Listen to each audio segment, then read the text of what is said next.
Ruskin said, great nations write their autobiographies in 3 manuscripts: the book of their deeds, the book of their words, and the book of their art. Not one of these books can be understood unless we read the 2 others, but of the 3, the only trustworthy one is the last. On the whole, I think this is true.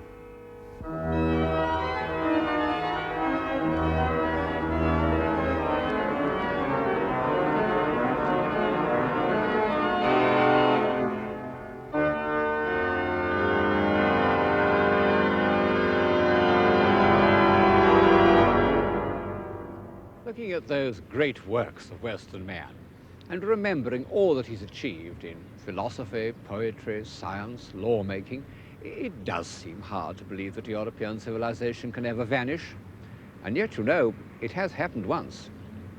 All the life-giving human activities that we lump together under the word civilization have been obliterated once in Western Europe, when the barbarians ran over the Roman Empire. For 2 centuries, the heart of European civilization almost stopped beating. We got through by the skin of our teeth. In the last few years, we developed an uneasy feeling that this could happen again. And advanced thinkers, who even in Roman times thought it fine to gang up with the barbarians, have begun to question if civilization is worth preserving. Well, this is why it seems to me a good moment to look at some of the ways in which man has shown himself to be an intelligent, creative, orderly, and compassionate animal. And the time to begin looking is the time when the old world of Greece and Rome had collapsed and the new world of Western Europe had not produced anything that one could call civilization. What is civilization? I don't know. I can't define it in abstract terms yet, but I think I can recognize it when I see it, and I'm looking at it now. If I had to say which was telling the truth about society, a speech by a minister of housing or the actual buildings put up in his time, I should believe the buildings. But this doesn't mean that the history of civilization is the history of art. Far from it. Great works of art can be produced in barbarous societies. In fact, the very narrowness of primitive society gives their ornamental art a peculiar concentration and vitality. At some time in the 9th century, one could have looked down into the river Seine and seen the prow of a Viking ship coming up the river. Looked at today, it's a powerful work of art. But to the mother of a family trying to settle down in her little hut, it would have seemed less agreeable, as menacing to her civilization as the periscope of a nuclear submarine.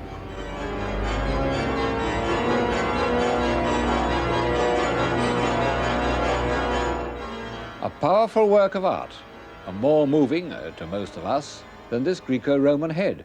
And yet this is from the figure that was once the most admired piece of sculpture in the world, the Apollo of the Belvedere.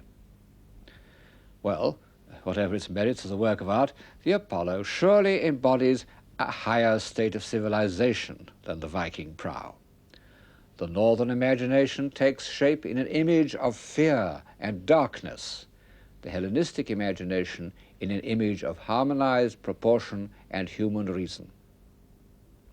At certain moments, man has felt the need to develop these qualities of thought and feeling so that they might approach, as nearly as possible, to an ideal of perfection.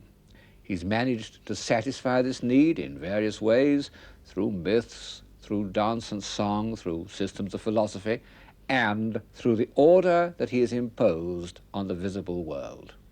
The children of his imagination are also the expressions of an ideal. Western Europe inherited such an ideal. It had been invented in Greece in the 5th century before Christ and was, without doubt, the most extraordinary creation in the whole of history. So complete, so convincing, so satisfying to the mind and the eye that it lasted practically unchanged for over 600 years. Of course, its art became very stereotyped and conventional, but there it was. The same architectural language, the same imagery, the same theaters, the same temples. At any time for 500 years, you could have found them all round the Mediterranean, in Greece, Italy, Asia Minor, North Africa, or in the south of France, where I am now. This building, the so-called Maison Carrée at Nîmes, is a little Greek temple that might have been anywhere in the Greco-Roman world. That world must have seemed absolutely indestructible. And of course some of it was never destroyed. This aqueduct, not far from Nîmes, was materially beyond the destructive powers of the barbarians.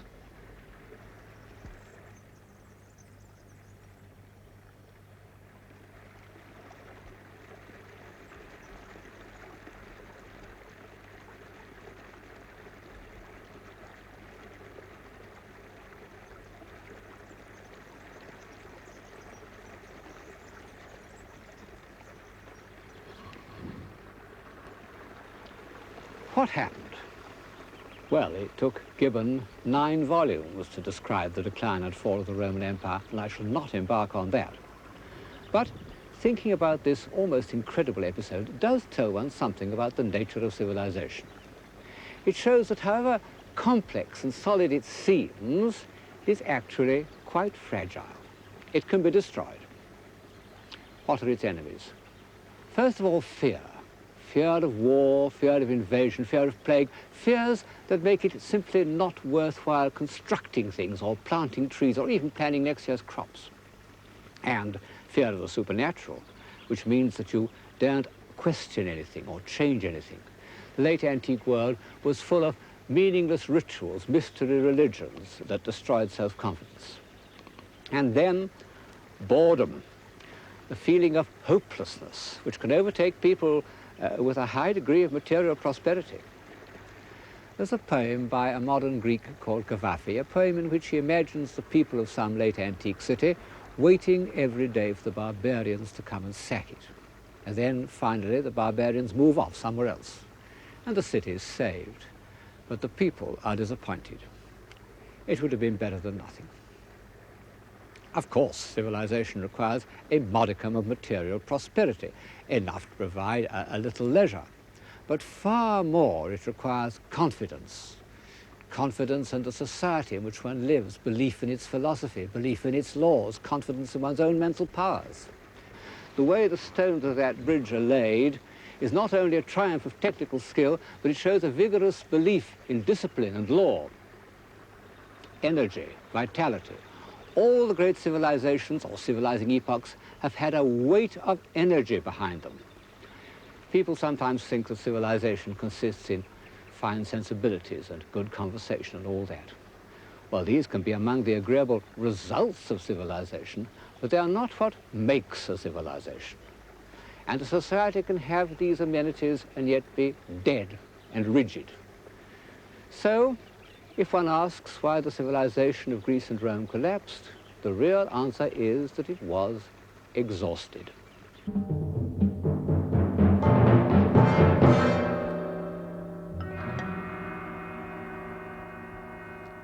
As the barbarians, who'd been hammering at the borders of the Roman Empire throughout its whole history, finally crossed the Danube and the Rhine.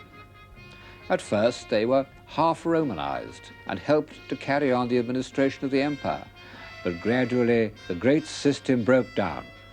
And into Italy there poured successive waves of invaders who were destructively hostile to what they couldn't understand.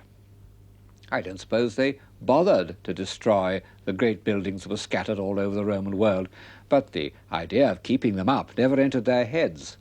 They preferred to live in prefabs and to let the old places fall down.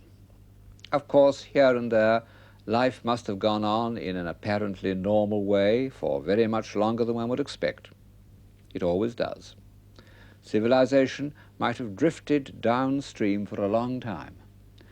But in the middle of the 7th century, there appeared from the south a new agent of destruction, Islam. There is one God, and Muhammad is his prophet, the simplest doctrine that has ever gained acceptance. And it gave to the prophet's followers the invincible solidarity that had once directed the legions of Rome.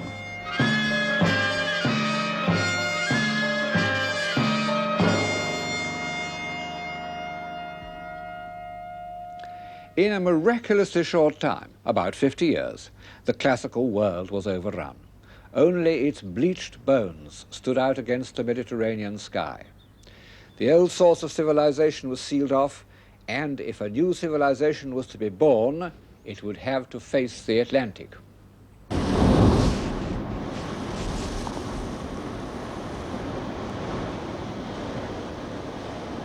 What a hope.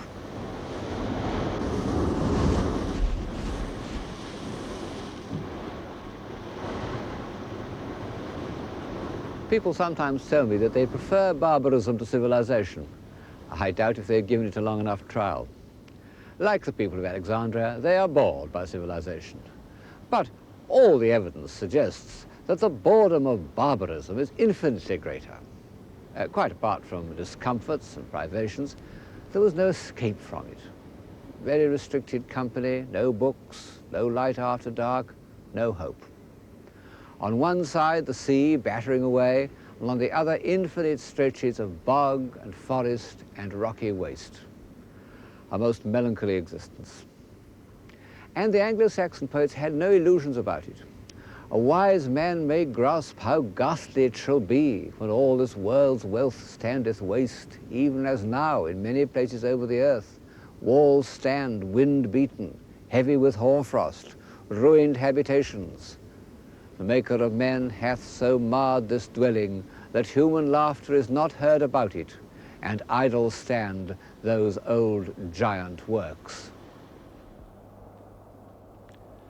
Well, it was probably better to live on the very edge of the world than in the shadow of one of those old giant works, where at any moment you might be attacked by a new wave of marauders. Such at least was the view of the first Christians. They struggled on in search of the most inaccessible fringes of Cornwall, Ireland, or the Hebrides, and what places they found.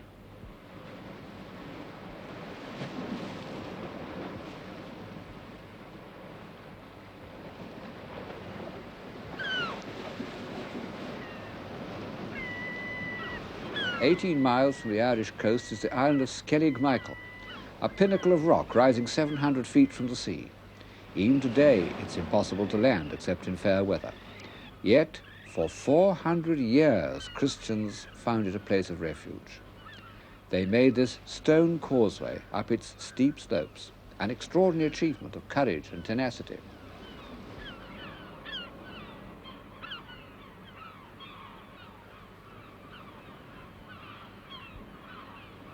Looking back from the great civilizations of 12th century France or 17th century Rome, it is hard to believe that for quite a long time, over 100 years, Western Christianity survived by clinging to places like this.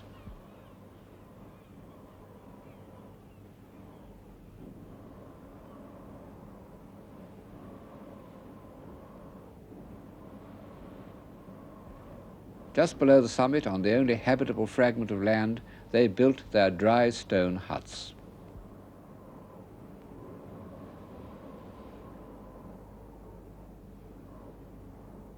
There are stones of white crystal on the island, and they've been used to make this rough cross above the doorway.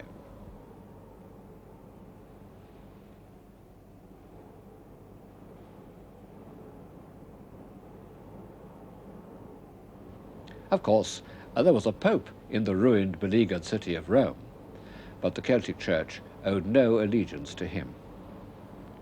Here, these devoted transmitters of Christianity lived their uncomfortable, inward-turning lives, while the tides of barbarians ebbed and flowed across Europe.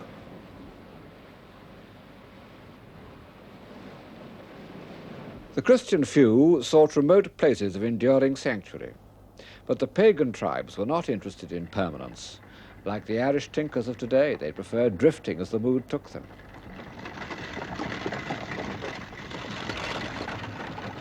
All through the early Dark Ages, great masses of people were on the move, taking their animals and their possessions with them.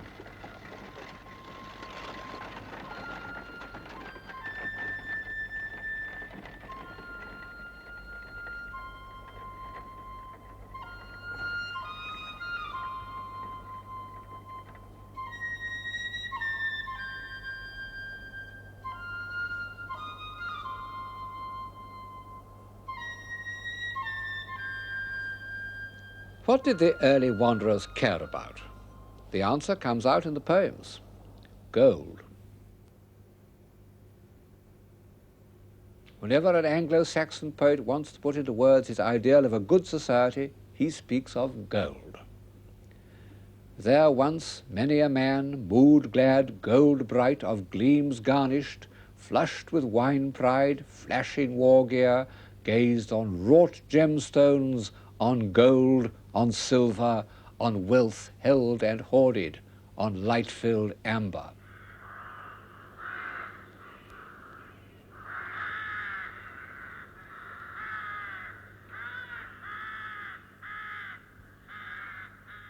Struggling through the forest, battling with the waves, conscious chiefly of the animals and the birds that hung in the tangled branches, the barbarians were not interested in human beings.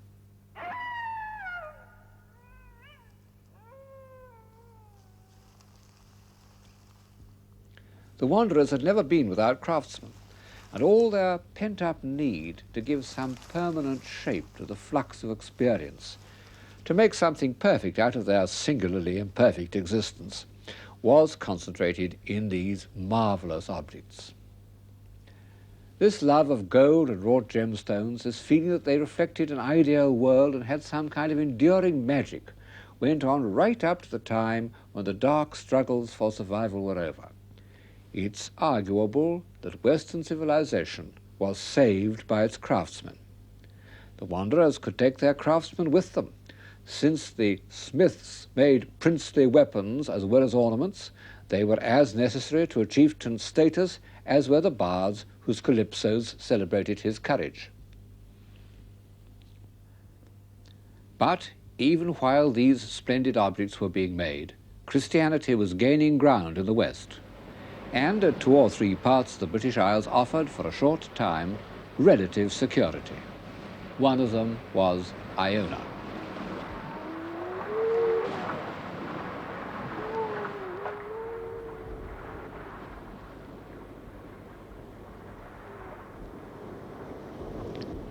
The Celtic missionaries are said to have preached to the seals, and the seals, with their usual curiosity, no doubt came up to listen.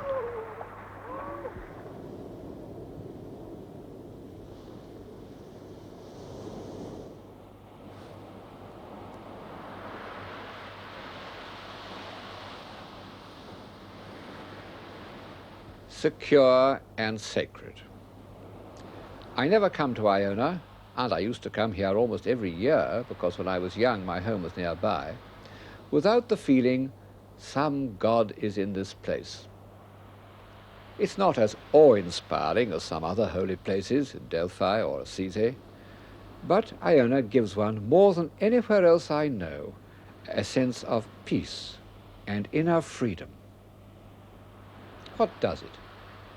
The light, or the lie of the land, which, coming after the solemn hills of Mull, seems strangely like Greece, like Delos even?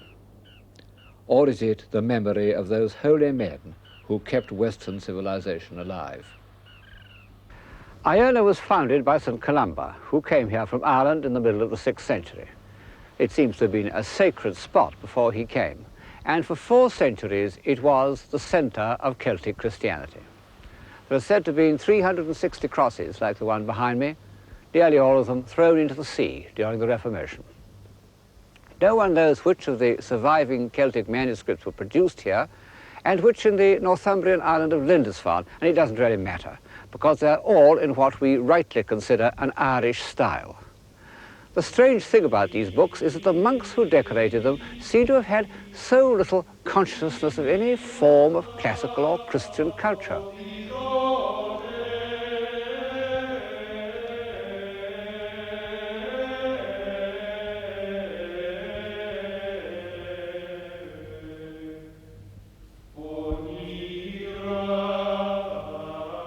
They're all gospel books, but they're almost devoid of Christian symbols, except for the fierce oriental-looking beasts who symbolize the 4 evangelists.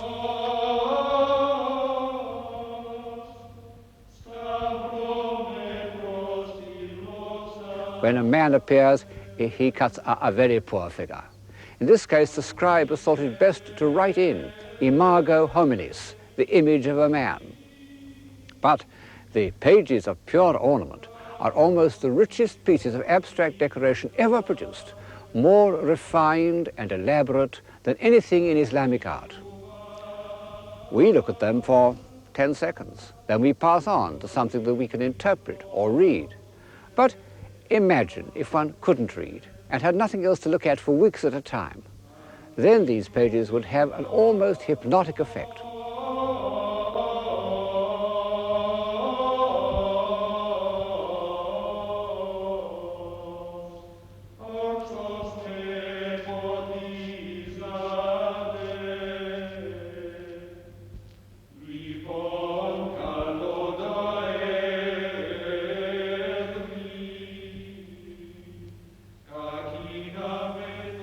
The last work to be decorated in Iona has become the most famous, the Book of Kells. Soon after these fabulous pages were completed, when the book itself was unfinished, the abbot of Iona was forced to flee to Ireland. The sea had become more menacing than the land. The Norsemen were on the move.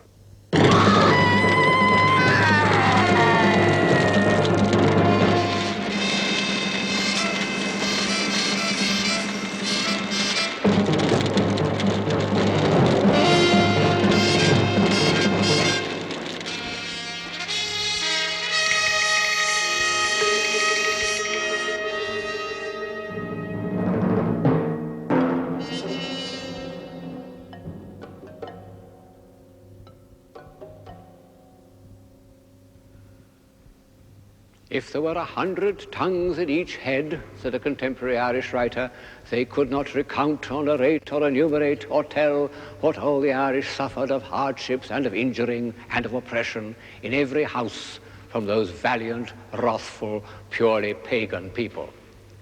The Celts haven't changed much. Purely pagan. Unlike the earlier wanderers, the Vikings had a rather splendid mythology, romanticized for us by Wagner. Their runic stones have an almost magical power. They were the last people of Europe to resist Christianity. There are Viking gravestones from quite late in the Middle Ages that have symbols of Wotan on one side and Christian symbols on the other, what's called hedging your bets.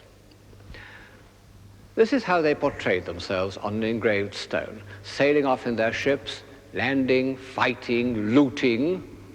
Of course, they were brutal and rapacious. All the same, they have a place in the story of European civilization because these pirates were not merely destructive. If one wants a symbol of Atlantic man, as opposed to Mediterranean man, a symbol to set against the Greek temple, then it must be the Viking ship. The Greek temple is solid, static, crystalline. The Viking ship is light, mobile, buoyant, floating like a water lily. The one beside me is 72 feet long, has a very shallow draft, only 3 foot. It belongs to the early period of Viking navigation when they still hugged the shore, hence the shallow draft. This is the ocean-going type. By the time it was built, and it's about 50 years later, the first one we saw, the Vikings were quartering the world. They set out from a base, and with unbelievable courage and ingenuity, they got as far as Persia via the Volga and the Caspian Sea. And then they returned home with all their loot in these open ships, including coins from Samarkand and even a Chinese Buddha. The sheer technical skill of their journeys was a new achievement. And their spirit did contribute something very important to the Western world because, in the end, it was the spirit of Columbus. They were also considerable artists. The ornament of the prow, which as you see is highly sophisticated, is a pattern of movement, of endless flux, with a rhythm that was still to underlie the great ornamental art we call Romanesque.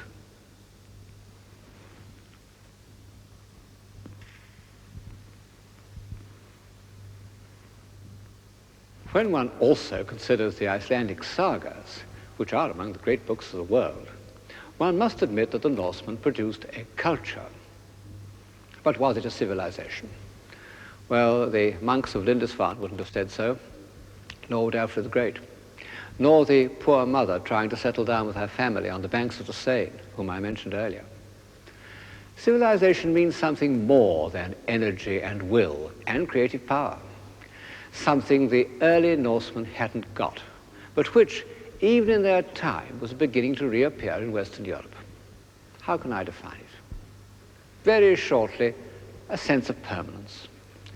The wanderers and the invaders were in a continual state of flux. They didn't feel the need to look forward beyond the next march, or the next voyage, or the next battle.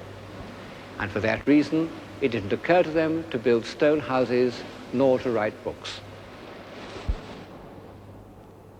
This is almost the only stone building that has survived from the 3 centuries after the fall of Rome, the baptistry at Poitiers. And as you see, it's pitifully crude. The builders, who have tried to use some elements of Roman architecture, capitals and pilasters and so forth, have no idea of their original intention. But at least this miserable construction was meant to last. It isn't just a wigwam. Civilized man also, it seems to me, must feel that he belongs somewhere in space and time, that he consciously looks forward and looks back, and for this he needs a minimum of stability, which was in Western Europe first achieved here in France, or as it then was, the Kingdom of the Franks. It was achieved by fighting. All the great civilizations in their early stages are based on success in war. And so it was with the Franks.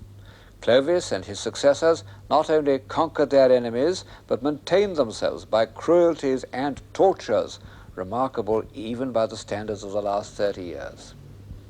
Fighting, fighting, fighting. These 9th century drawings make it look less beastly than it was. Incidentally, they show, almost for the first time, that the horsemen have stirrups, and people who like mechanical explanations for historical events maintained that this was the reason why the Frankish cavalry was victorious.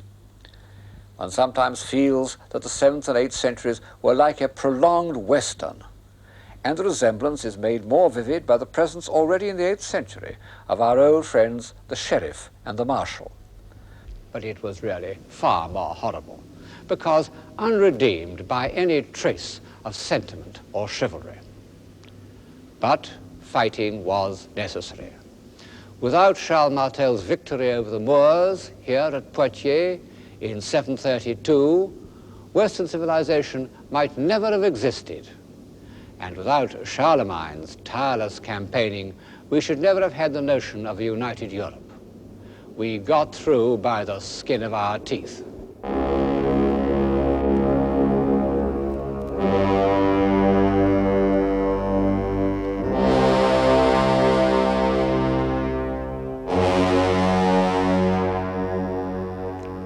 Charlemagne is the first great man of action to emerge from the darkness since the collapse of the Roman world. He became a subject of myth and legend. This magnificent reliquary, made about 500 years after his death to hold a piece of his skull, expresses what the Gothic Middle Ages felt about him in terms that he himself would have appreciated: gold and jewels and antique cameos. But the real man wasn't so far from that myth. He was a commanding figure, over 6 feet tall with piercing blue eyes, only he had a small, squeaky voice and a walrus moustache instead of the beard. He was a tireless administrator. The lands he conquered, Bavaria, Saxony, Lombardy, were organized beyond the capacities of a barbarous people. His empire was an artificial creation. Yet, the old idea that he saved civilization isn't so far wrong, because it was through him that the Atlantic world re-established contact with the ancient culture of the Mediterranean world. There were great disorders after his death, but no more skin of our teeth. Civilization had come through. How did he do it? Well, first of all, with the help of an outstanding teacher and librarian named Alcuin of York, he collected books and had them copied. People don't always realize that only 3 or 4 antique manuscripts of the Latin authors are still in existence. Our whole knowledge of ancient literature is due to the collecting and copying that began under Charlemagne. And this is the more extraordinary when one remembers that for over 500 years, practically no lay person, from kings and emperors downwards, could read or write. Charlemagne learned to read, but he never could write. He said he couldn't get the hang of it. Alfred the Great, who was an exceptionally clever man, seems to have taught himself to read at the age of 40 and was the author of several books, although they were probably dictated in a kind of seminar. Great men, even ecclesiastics, normally dictated to their secretaries as they do today, and as you may see one of them doing in this 10th century illustration. Of course, most of the higher clergy could read, and the pictures of the evangelists, which are the favorite, often the only illustrations in early manuscripts, become in the 10th century a kind of assertion of this almost divine accomplishment. This ivory is a glorification of writing, with its inspired concentration of St. Gregory and its 3 smug little scribes below.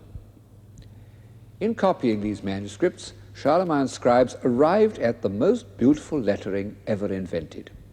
Also the most practical, so that when the Renaissance humanists wanted to find a clearer and more elegant substitute for the crabbed Gothic script, they revived the Carolingian. And so it has survived in more or less the same form until the present day. Charlemagne's adoption of the imperial idea led him to look not only at antique civilization, but at its strange posthumous existence in what we call the Byzantine Empire.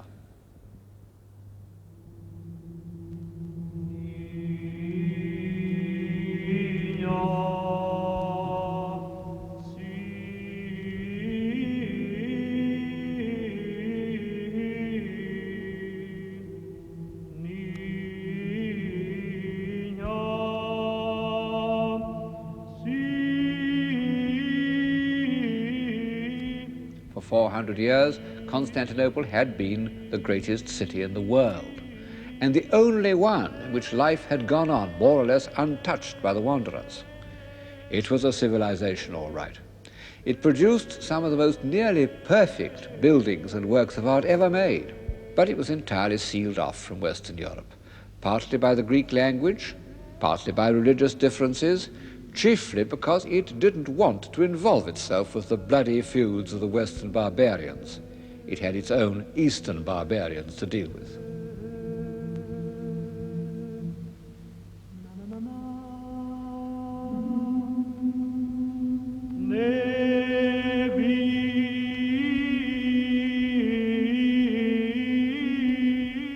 I am in the church of St. Vitali at Ravenna, which for a part of the 5th and 6th centuries was the seat of the Byzantine court.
Charlemagne came here on his way back from Rome.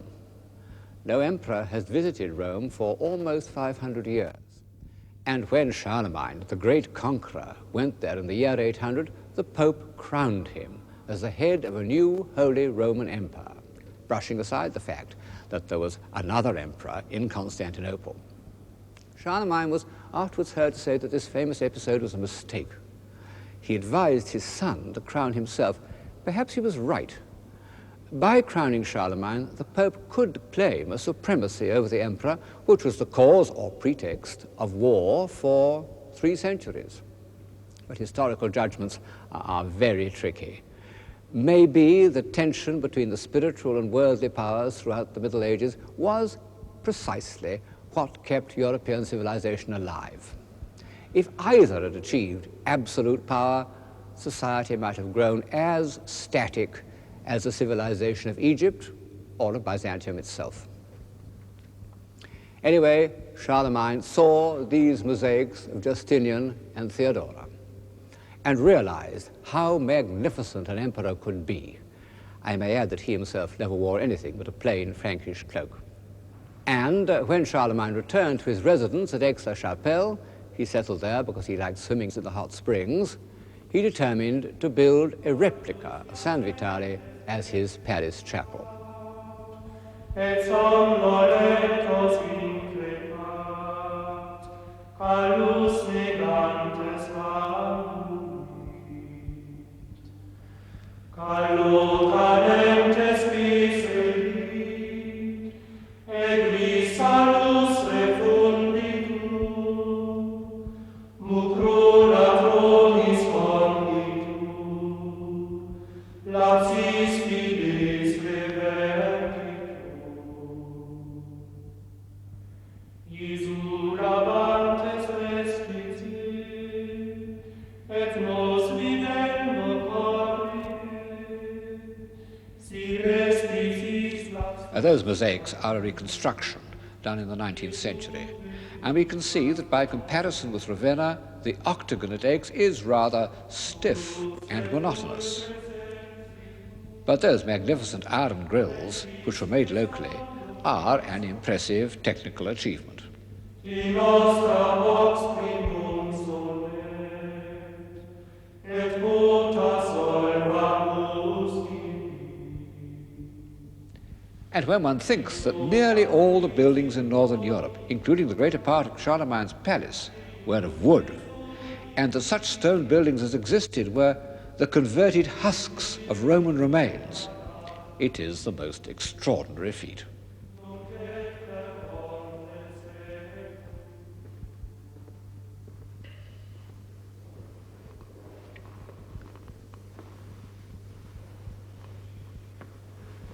Charlemagne's throne.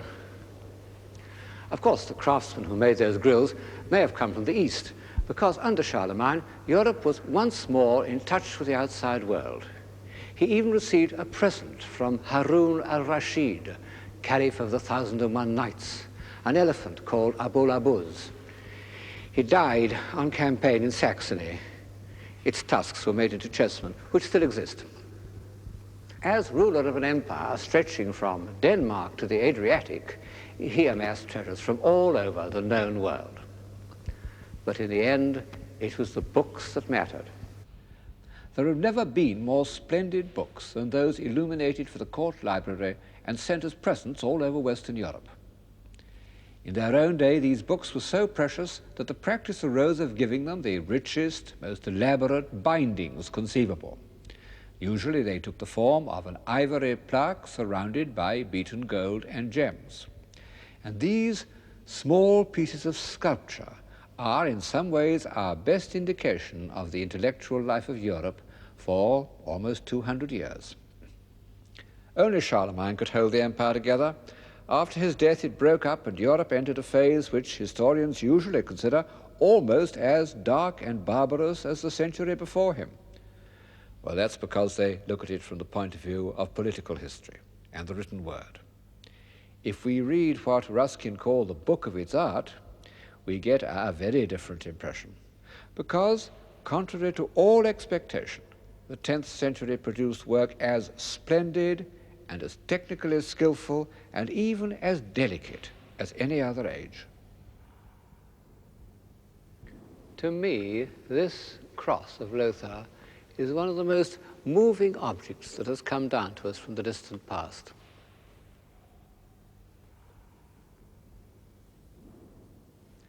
On the front, there's a beautiful assertion of imperial status. At the center of these gems and gold filigree is a cameo of the Emperor Augustus, an image of political imperium at its most civilized. On the back, there's a flat piece of silver.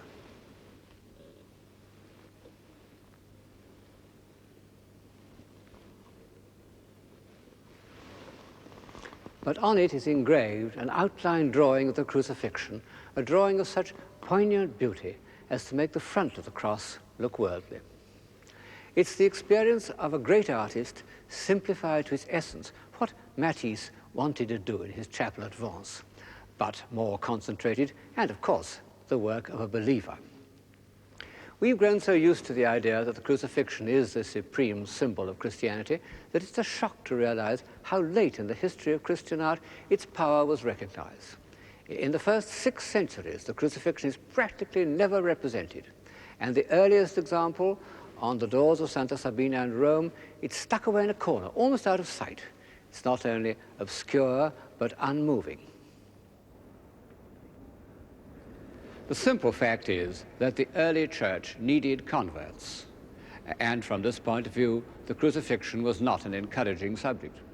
So early Christian art is concerned with miracles, healings, water into wine, and with hopeful aspects of the faith, such as the ascension and the resurrection.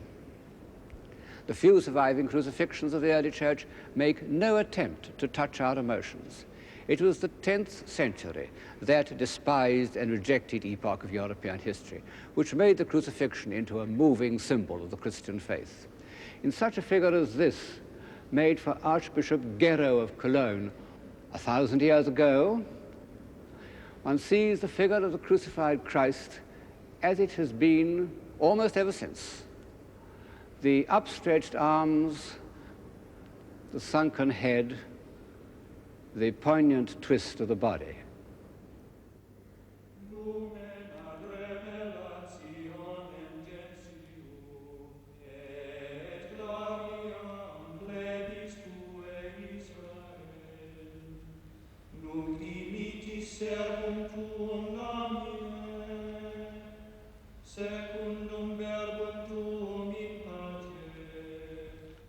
The men of the 10th century not only recognized the meaning of Christ's sacrifice in physical terms, they were able to sublimate it into ritual. The evidence of book illustrations and ivories shows for the first time a consciousness of the symbolic power of the Mass.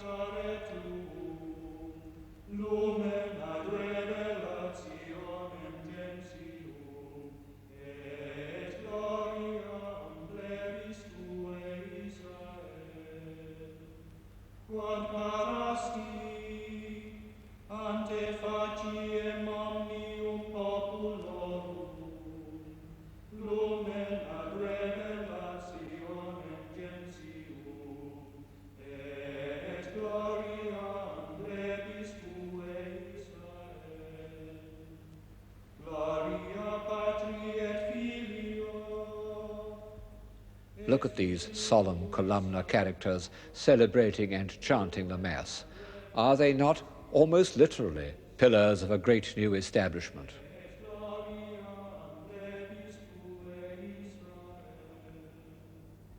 And what about this enameled pulpit at Aix-la-Chapelle, from which the word of God could be preached to the emperor and his court? These grand authoritative works show that at the end of the 10th century, there was a new power in Europe, greater than any king or empire, the Church. And the Church at this date was a humanizing influence. I'm reminded of the most famous lines of Virgil who loomed so large in the medieval imagination. They come when Virgil's hero, Aeneas, has been shipwrecked in a country that he fears will be inhabited by barbarians. Then, as he looks around, he sees some figures carved in relief, and he says, "These men know the pathos of life, and mortal things touch their hearts." Man is no longer imago humanis, the image of a man, but is a human being with humanity's impulses and fears, also humanity's moral sense and belief in the authority of a higher power. By the year 1000, the year in which many timid people had feared that the world would come to an end, the long dominance of the barbarous wanderers was over, and Western Europe was prepared for its first great age of civilization.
And the remastered version of Civilisation continues at the same time next Wednesday.